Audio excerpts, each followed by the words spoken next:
बहुत समय पहले उज्जैन के राजा विक्रमादित्य अपने राज्य में न्याय और पराक्रम के लिए प्रसिद्ध थे। एक रात वे फिर से उस पुराने श्मशान में पहुंचे जहां बेताल एक पीपल के पेड़ से उल्टा लटका हुआ था। जैसे ही विक्रम ने बेताल को उतारा, बेताल हंसकर बोला, राजन, तुम फिर आए।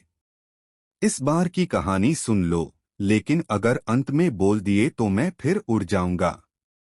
विक्रम ने मौन सिर झुका लिया और बेताल ने कथा आरंभ की।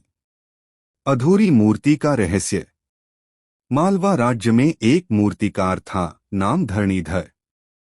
वह अपनी कला के लिए दूर दूर तक प्रसिद्ध था। राजा ने उससे कहा, मुझे ऐसी मूर्ति चाहिए जो प्राणवान लगे, जो बोले नहीं पर देखने वाले को उत्तर दे दे। धरणीधर महीनों तक मेहनत करता रहा।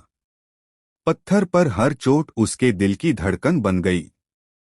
आखिर उसने एक अद्भुत मूर्ति गढ़ी, देवी की अधूरी प्रतिमा, जिसका चेहरा आधा ढका हुआ था।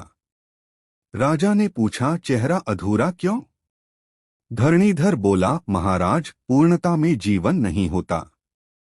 केवल अधूरापन ही मनुष्य को जीवित रखता है। राजा ने हंसकर कहा, फिर भी मैं इसे पूर्ण करवाऊंगा।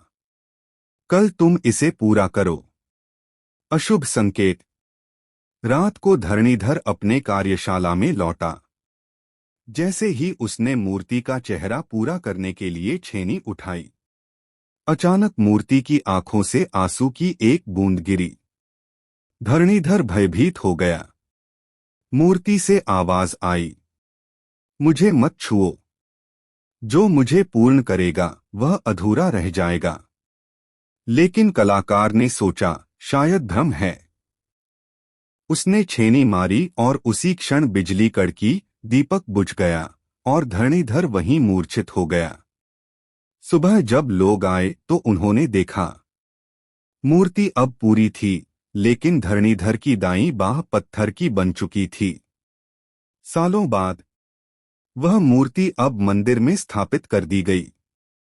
लोग कहते थे, वह देवी नहीं, अधूरी आत्मा है। जो भी व्यक्ति उसकी आंखों में देखता, उसे अपने भीतर की अधूरी इच्छा याद आ जाती। सालों बाद धरणीधर का पुत्र विप्रजीत उस रहस्य को सुलझाना चाहता था।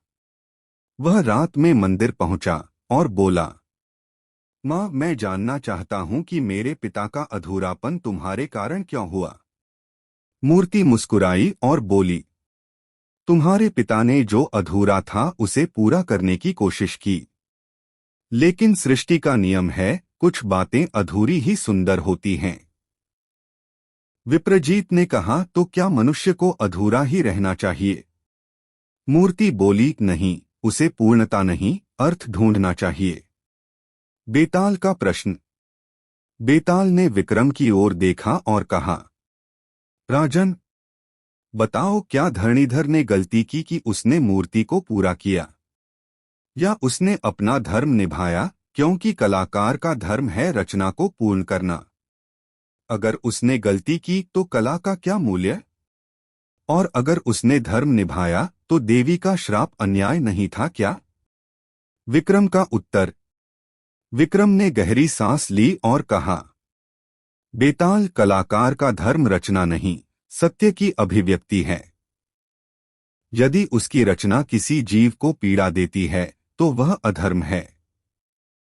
धरणीधर ने अपनी जिद में उस मूर्ति की चेतना को बांध दिया, इसलिए उसका पत्थर बनना न्यायसंगत था।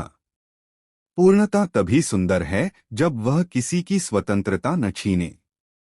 बेताल मुस्कुराया, राजन, तुमने फिर मेरा रहस्य सुलझा लिया।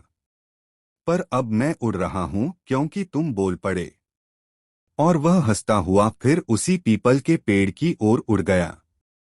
विक्रम ने तलवार उठाई, मुस्कराकर कहा, हर उत्तर अधूरा होता है बेताल, इसलिए मैं फिर आऊंगा। कहानी की सीख, मोरल।